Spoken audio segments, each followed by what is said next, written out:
Ready ka na? Huminga ka na malalim. Inom ka ng tubig. Hindi ako bibiro. Okay. Bumili kayo ng body-worn cameras noong 2020. Okay. Kanino po kayo bumili? Ilang units at magkano per unit? Bigyan kita ng clue. Isang unit nagkakahalaga ng 879,000 pesos. One unit ng body-worn camera. May akong dokumento. 879,000 pesos isang unit. Although ginestify niyo yan sa COA, marami kayong mga nilagay, kung ano-ano mga requisitos, pero still 879,000 pesos one unit lang. At nasaan itong mga cameras na ito? Ginagamit pa rin ba ito?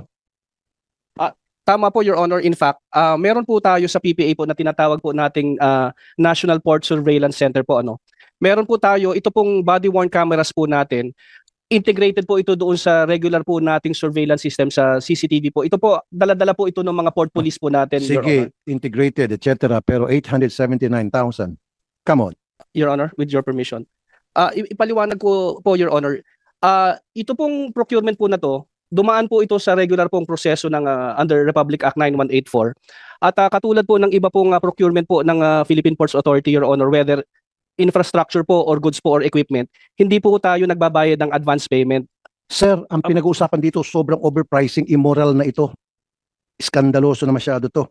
Ito, 191 units ang kontrata sa Boston Homes for the amount of 168 million. I-divide mo yung 168 million sa 191, magkano yan?